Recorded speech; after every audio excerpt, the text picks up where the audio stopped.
नमस्कार, न्यूज गृह एनालाइसिस एनजीएमा स्वागत छ। म विजय पौडेल। न्यायालय भित्रको विकृति विसङ्गतिका बारेमा अन्डर कार्पेट सदैव बहस भइरहन्छ। अर्थात् भित्रभित्रै बहस न्यायालय भित्रको विकृति विसङ्गतिको बारेमा सदैव चलिरहेकै हुन्छ। तर बाहिर खुल्लम खुल्ला बहस भने मौसमी हुने गरेको छ। निलम्बित प्रधान न्यायाधीश चोलेन्द्र शमशेर जबराको राजीनामाको माग गर्दै सयौं दिनसम्म अदालतमा आन्दोलन हुँदा न्यायालय भित्रका विकृति विसङ्गतिका बारेमा खुल्लम खुल्ला बहस भयो। आन्दोलन सकियो, बहस पनि सकियो। दलहरूले सत्ताको कार्डका रूपमा महाभियोग ल्याए, फेरि बहस सुरु भयो, फेरि हरायो। अहिले फेरि काठमाडौँ जिल्ला अदालतका न्यायाधीश र कानुन व्यवसायी बीचको घुस लेनदेन प्रकरणको रेकर्ड सार्वजनिक भयो र फेरि विकृति विसङ्गतिका बारेमा बहस सुरु भयो।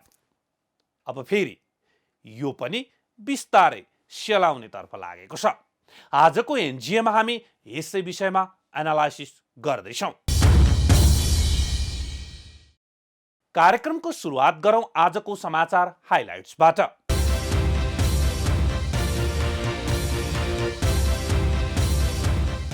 काठमाडौँपछि ललितपुरमा पनि भेटिए हैजाका बिरामी। उपत्यकाका 9 ठाउँबाट 10 जना बिरामी फेला। पानी उमालेर खान र सतर्क रहन सबैलाई आग्रह।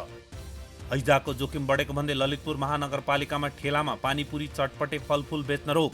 वैकल्पिक व्यवस्था नहुँदा दैनिक ज्याला मजदुरी गरी खाने वर्गमारमा निषेधको सट्टा सरसफाई र व्यवस्थापन गर्नु उचित। न्यायालयभित्रको विकृति विसङ्गतिको कारक न्यायाधीश नियुक्ति प्रक्रिया रहेको कानुन मन्त्री शर्माको भनाइ। अब निर्देशिका बनाएर नियुक्ति प्रक्रिया अघि बढाइने, तर न्यायाधीश नियुक्तिको वर्तमान व्यवस्था पनि सैद्धान्तिक रूपमा ठिक। गठबन्धनमा नेकपा यसबाट मन्त्री भएका संस्कृति पर्यटन तथा नागरिक उड्डयन मन्त्री प्रेम आले र शहरी विकास मन्त्री रामकुमारी झाँक्रीद्वारा पदबाट राजीनामा। मन्त्री परिवर्तनको विवाद भने कायमै। पेट्रोलियम पदार्थको मूल्य घटेर पहिलेको भन्दा 1 रुपियाँ बढी। मूल्य बढ्यो भन्दै भएको चौतर्फी मूल्य वृद्धि अब के हुन्छ? आपूर्ति मन्त्री दिलेन्द्र प्रसाद बडु भन्नुहुन्छ इन्धनको मूल्य घटेसँगै अन्य वस्तु तथा सेवामा पनि मूल्य घट्नु आवश्यक। समाचार हाइलाइट्स पछि अब लागौँ आजको विषयवस्तुतर्फ। न्यायपालिकाका विकृति र विसङ्गति, न्यायालयभित्र खुल्लम खुल्ला न्याय किनबेच भएको र घुसमा बोलकबल भएको भनेर करोडौं रुपैयाँ घुस लेनदेनको वार्तालाप सार्वजनिक भएसँगै फेरि अर्को पटक बाहिर सतहमा आएको छ। यसले न्यायालयभित्र हलचल नै पैदा गर्यो। न्याय परिषद तातियो, नेपाल बार काउन्सिल तातियो, नेपाल बार एसोसिएसन पनि तातियो।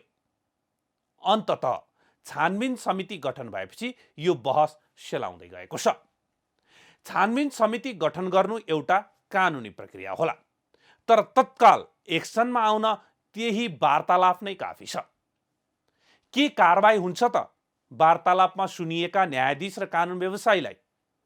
हिजो अस्तिसम्म यो बहस चर्को नै थियो, तर जसै छानबिन समिति गठन भयो, छानबिन समितिले प्रतिवेदन दिएपछि आवश्यक कारबाही अगाडि बढ्ने भन्नेतर्फ कुरा पुगेको छ। तर यसैबीच न्यायपालिका भित्र भएका विकृति र विसङ्गतिको मुहान न्यायाधीश नियुक्ति भएको निष्कर्ष भने सरकारले निकालेको छ।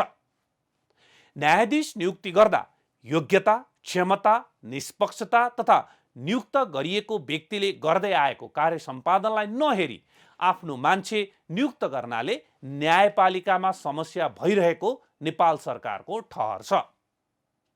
यो ठहरसँगै समस्या समाधानका लागि सरकारले न्यायाधीश नियुक्ति सम्बन्धी निर्देशिका तयार गर्ने काम सुरु गरेको छ।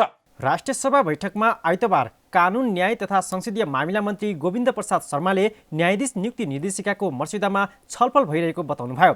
उहाँले यो हप्ता नै निर्देशिकाको अन्तिम रूप दिई राजपत्रमा प्रकाशित गर्ने र त्यसको आधारमा नै निष्पक्ष प्रक्रियाबाट न्यायाधीशहरूको नियुक्ति गर्ने बताउनुभयो। विकृति र विसङ्गतिको सुरुवात हुने भनेको न्यायाधीश नियुक्तिबाट हो। हामीले न्यायाधीश नियुक्ति गर्दा योग्यता, क्षमता र उसको निष्पक्षता र उसले आजसम्म गरेर आएको कामको आधारमा त्यो न्यायाधीशको निम्ति योग्य छ कि छैन भन्ने आधारमा हेरेनौँ। मेरो मान्छे र तेरो मान्छे भनेर हामीले न्यायाधीशहरूको नियुक्ति गऱ्यौँ। त्यसले गर्दाखेरि पटक पटक न्यायपालिकाभित्र राजनीतिक नियुक्ति भयो भन्ने टिप्पणीहरू पनि आयो। पछिल्लो समयमा सम्मानित सर्वोच्च अदालतले गठन गरेको सर्वोच्च अदालतका मान्य न्यायाधीश हरिकृष्ण कार्कीको संयोजकत्वमा रहेको न्यायपालिकाको विकृति र विसङ्गतिको सुधार सम्बन्धी प्रतिवेदनले केही कुराहरू अगाडि सारेको छ, जसमध्येको न्यायाधीशको नियुक्ति निष्पक्ष र स्वतन्त्र ढङ्गले गर्नुपर्ने भन्ने कुरा ल्याएको छ।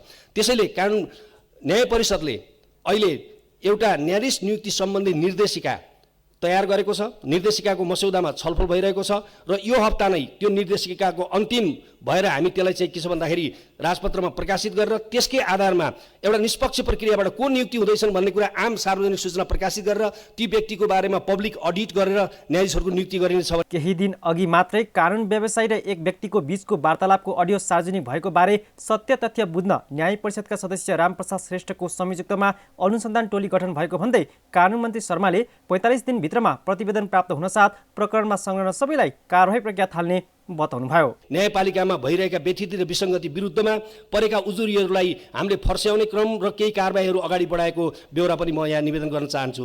अघिल्लो हप्ता मात्र हामीले एउटा वार्तालाप एकजना न्यायाधीश र कानुन व्यवसायी बीचको वार्तालापको एउटा अडियो सार्वजनिक भइसकेपछि तत्कालै के छ भने न्याय परिषदको सदस्य रामप्रसाद श्रेष्ठको संयोजकत्वमा 2वटा उच्च अदालतका न्यायाधीशहरू समेत रहेको एउटा अनुसन्धान गर्ने टोली गठन गरेका छौँ र त्यसको प्रतिवेदन 45 दिनको समयावधि दिएको छ। त्यसको प्रतिवेदन प्राप्त हुनासाथ त्यस विषयमा चाहिँ जो संलग्न छन् त्यो 2टा वार्तालाप गर्ने व्यक्तिहरू मात्र होइन, त्यो प्रकरणमा संलग्न व्यक्तिहरूको बारेमा आवश्यक कारबाहीको प्रक्रिया न्याय परिषदले अगाडि बढाउने बेहोरा पनि सम्माननीय अध्यक्षज्यू मार्फत म यस सम्मानित सभामा निवेदन गर्न चाहन्छु।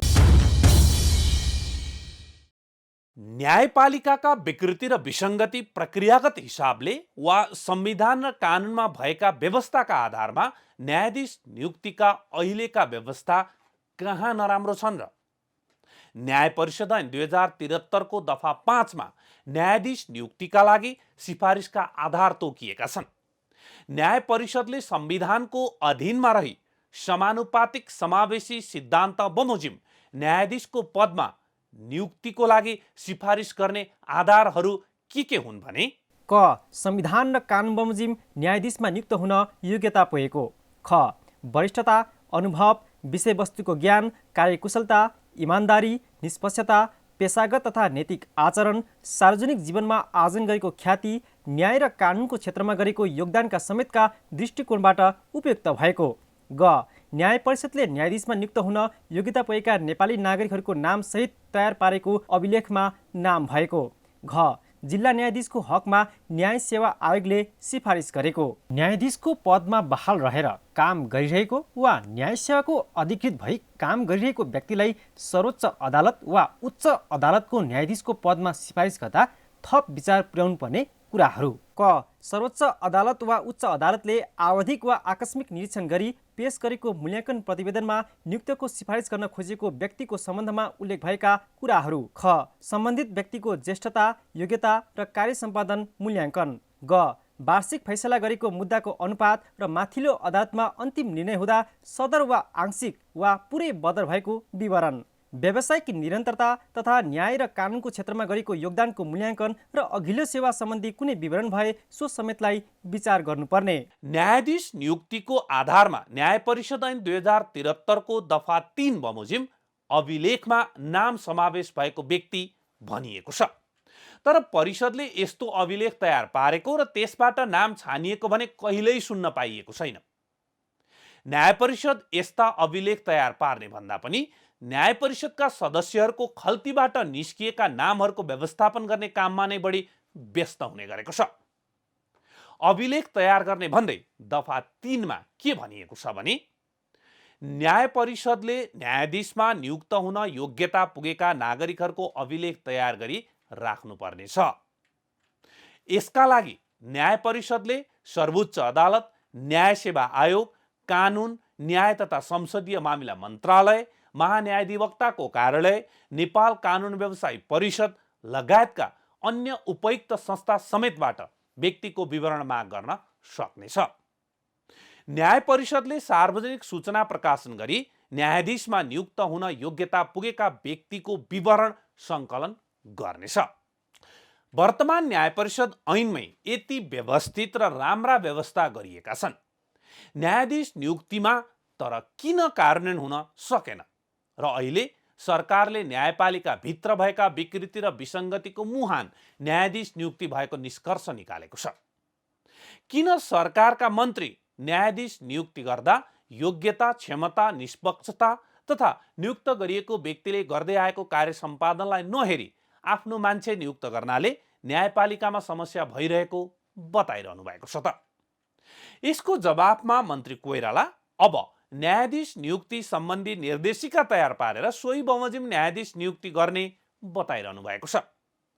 निर्देशिकाका आधारमा निष्पक्ष प्रक्रियाबाट को नियुक्ति हुँदैछन् भन्ने कुरा आम सार्वजनिक सूचना प्रकाशित गरेर ती व्यक्तिका बारेमा पब्लिक अडिट गरेर न्यायाधीशहरूको नियुक्ति गरिने उहाँको तर्क छ।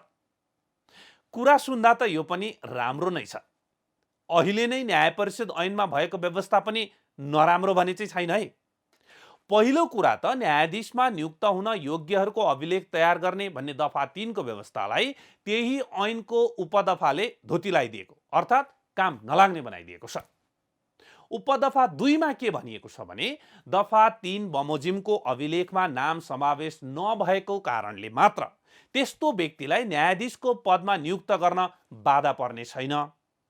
अर्थात् अभिलेख तयार गर्न पनि बाध्य छैन न्याय परिषद र तयार गरिहालेछ भने उसले तयार पारेको अभिलेखमा कुनै व्यक्तिको नाम रहेनछ भने पनि ऊ न्यायाधीश नियुक्त हुन अयोग्य हुँदैन।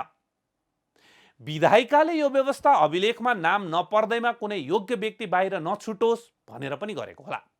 तर पनि यस्तो व्यवस्था किन गर्छ विधायिका? अर्कोतर्फ यस्तो व्यवस्थाको फाइदा न्याय परिषदमा रहेका व्यक्तिहरूले उठाउँछन्। उनीहरू आफ्ना आसेपासे वा आफू सम्बद्ध दलको व्यक्ति सिफारिस गर्न यस्ता लुप होलहरू प्रयोग गरिरहन्छन्। नेपालको संविधानको धारा 153 मा न्यायाधीशको नियुक्ति, सरुवा, अनुशासन सम्बन्धी कारबाही, बर्खासी र न्याय प्रशासनका अन्य विषयहरू सिफारिस गर्न वा परामर्श दिन न्याय परिषद रहने व्यवस्था छ। न्याय परिषदमा को हुन्छन् भने सर्वोच्च अदालतका प्रधान न्यायाधीश अध्यक्ष, संघीय कानुन तथा न्याय मन्त्री सदस्य, सर्वोच्च अदालतको वरिष्ठतम न्यायाधीश 1 जना सदस्य, राष्ट्रपतिले प्रधानमन्त्रीको सिफारिसमा नियुक्त गरेका 1 जना कानुनविद सदस्य, नेपाल बार एसोसिएसनको सिफारिसमा राष्ट्रपतिद्वारा नियुक्त 1 जना अधिवक्ता वा वरिष्ठ अधिवक्ता सदस्य हुन्छन्। न्याय परिषदको गठनबाटै थाहा हुन्छ यहाँ न्यायालयका व्यक्ति भन्दा राजनीतिक दलका व्यक्ति बढी हुन्छन्। बहुमत सदस्य राजनीतिक दलका मानिस भएपछि न्यायालयमा योग्य भन्दा राजनीतिक दलका कार्यकर्ता नै न्यायाधीशमा सिफारिस हुने भइहाले। अर्कोतर्फ हिजो आज भाग खाने नाममा वा भोलिको नियुक्तिको आशमा प्रधान न्यायाधीश वा न्यायाधीशहरू पनि दलहरूबाट प्रभावित भइरहेका छन्। यसकारण दलीय प्रभावको न्याय परिषदले योग्य भन्दा दलका कार्यकर्ता, राम्रा भन्दा हाम्रा मान्छे छान्ने कुरा सामान्य भइहाल्यो।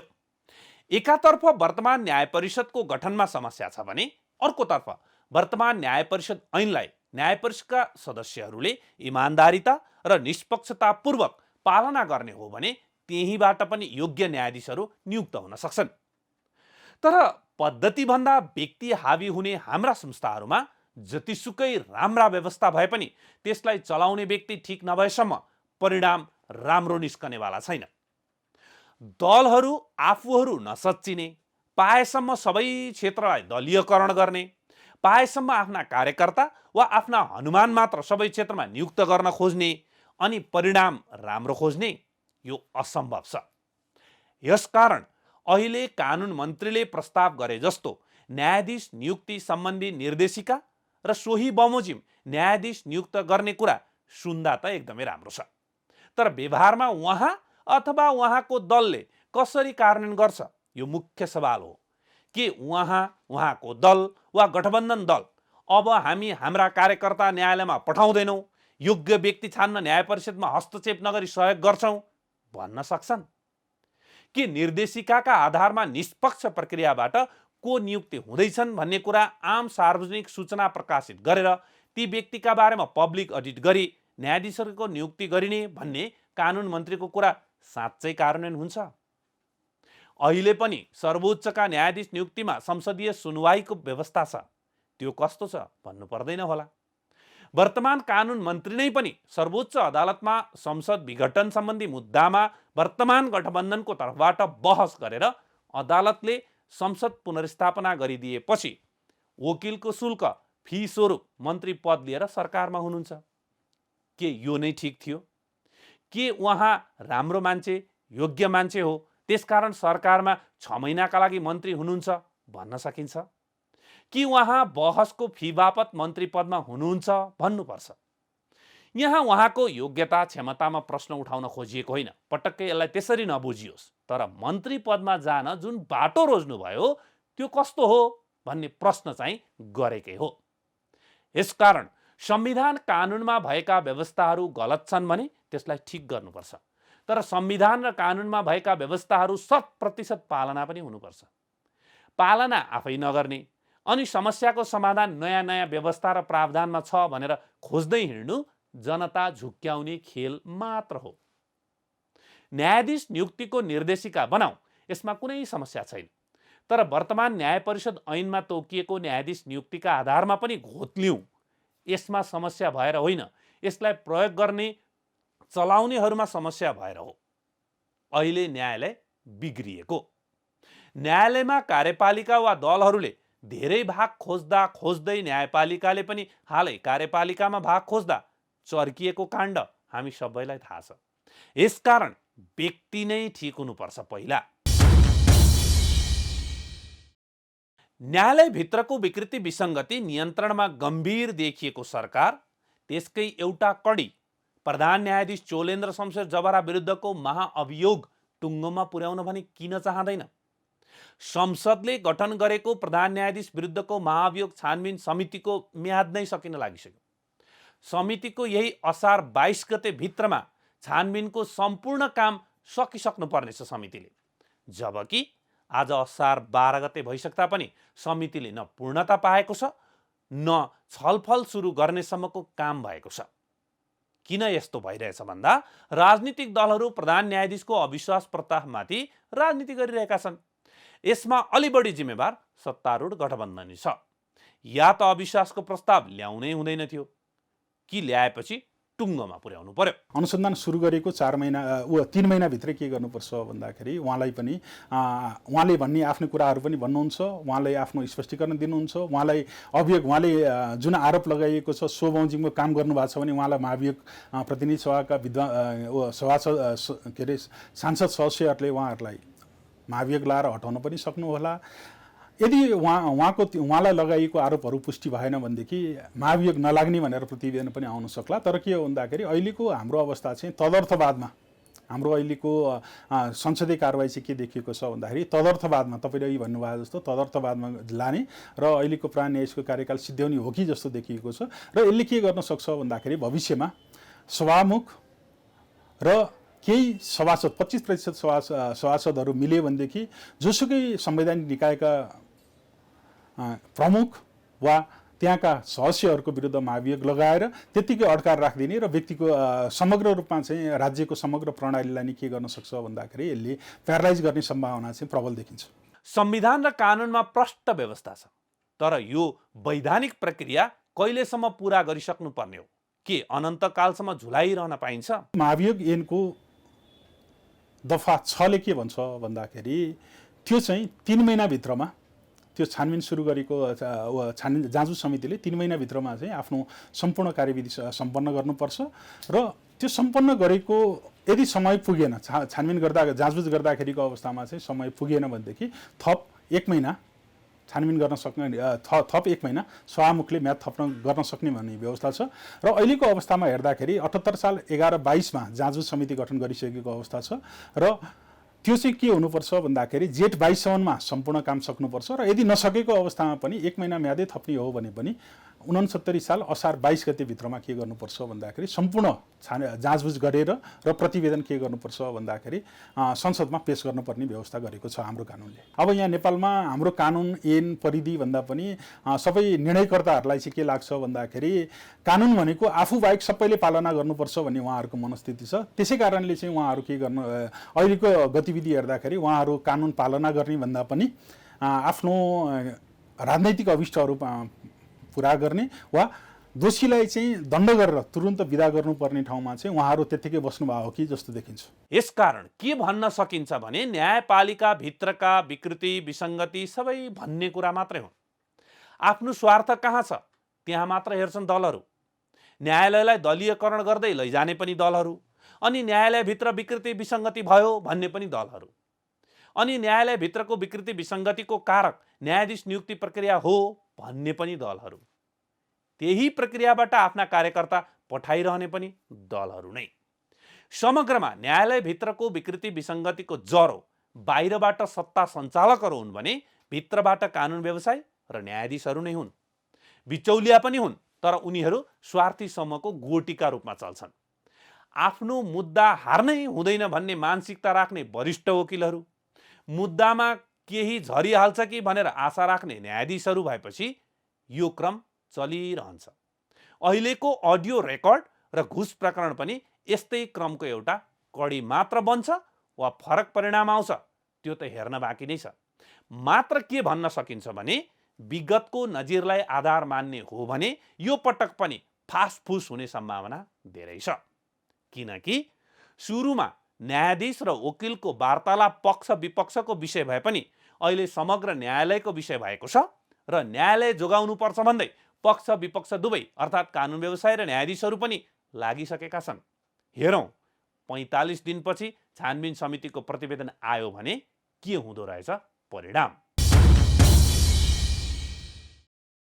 हस् त न्युज गृह एनालाइसिस NGA आजलाई यति नै। हामी सबैलाई बिदा दिनुहोस्। नमस्ते।